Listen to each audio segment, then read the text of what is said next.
৬৮টি চা বাগানে বিরামহীনভাবে চলছে উৎপাদন। চায়ের দাম পুনর্নির্ধারণ করা হলেও বিক্রি কমায় সংকটে পড়েছেন মালিকরা।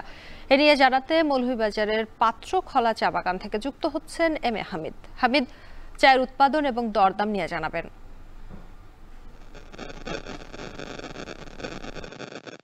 শম্পা, বাংলাদেশের ১৬৮টি চা বাগান রয়েছে, তার মধ্যে মৌলভীবাজার জেলায় রয়েছে ৯২টি চা বাগান এবং সবকটি বাগানেই কিন্তু বৃষ্টি শুরু হওয়ার পর থেকে নব উদ্যমে চা উৎপাদন শুরু হয়েছে। প্রতিটি বাগানের ফ্যাক্টরিগুলো খটখট শব্দে চলছে এবং এই ফ্যাক্টরিতে উৎপাদনকৃত চাগুলো নিলামে যাচ্ছে চট্টগ্রাম এবং শ্রীমঙ্গলের নিলাম কেন্দ্রে গত কয়েকটা নিলামের কথা যদি বলি, ৮টা নিলামের প্রতিটি নিলামেই কিন্তু নতুন পাতা উঠেছে, কিন্তু সেখানে বিক্রি অনেকটাই কম। কারণ হিসেবে বায়ার এবং ব্রোকার্সরা বলছেন যে আগে যেখানে ফ্ল্যাট রেট ছিল ১৬০ টাকা প্রতিটি চা বাগানের একটা মানসম্মত কেজি বিক্রি হতো, সেখানে গত কয়েকদিন পূর্বে বাংলাদেশ চা বোর্ড সেটা বাড়িয়ে সিলেট এবং চট্টগ্রামের চায়ের দাম ৮৫ টাকা বাড়িয়ে ২৪৫ টাকা কেজি করেছে এবং পঞ্চগড় সমতলের যে চাগুলো রয়েছে সেগুলোতে ১০ টাকা বাড়িয়ে ১৭০ টাকা করা হয়েছে, যা আগের ফ্ল্যাট রেট ছিল ১৬০ টাকা সবগুলো বাগানে।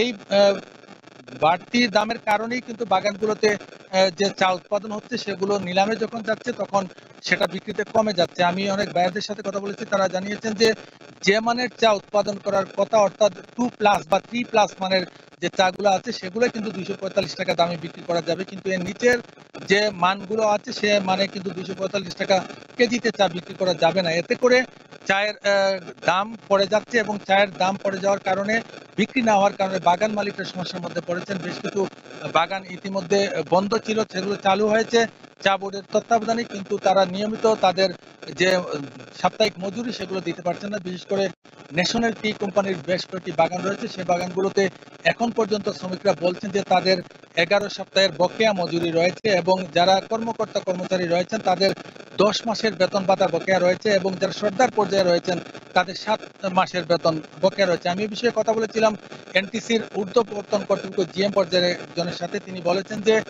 ইতিমধ্যে তারা চায়ের বিক্রি শুরু হয়েছে এবং ন্যাশনাল টি কোম্পানিগুলো আগের চেয়ে এখন গুণগত মান নির্ধারণের দিকে নজর দিচ্ছে এবং তারা ভালো চা উৎপাদন করছে।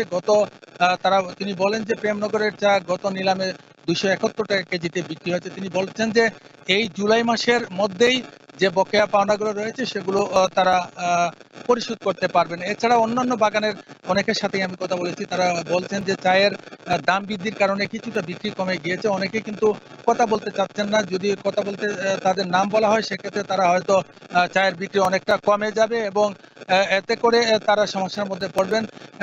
তারা ব্রোকার এবং বায়াররা বলছেন যে চা বোর্ড যদি এই দামটা আবারও পুনর্নির্ধারণ করে সেক্ষেত্রে হয়তো চায়ের বিক্রি বাড়বে এবং এতে করে চা বাগানগুলো ধ্বংসের হাত থেকে রক্ষা পাবে। কিন্তু চা সংশ্লিষ্টরা বলছেন যে যদি দাম কমিয়ে দেওয়া হয় সেক্ষেত্রে বাগানগুলো টিকিয়ে রাখা কঠিন হয়ে পড়বে। অন্যান্য যে দেশীয় সম্পদ রয়েছে সেগুলো পাট এবং অন্যান্য যে সম্পদ রয়েছে সেগুলোর জন্য তারা কিন্তু ধরে রাখতে পারবেন না। এই ছিল আমার কাছে মৌলভীবাজারের পাত্রকলা চা বাগান থেকে চা নিয়ে সবশেষ।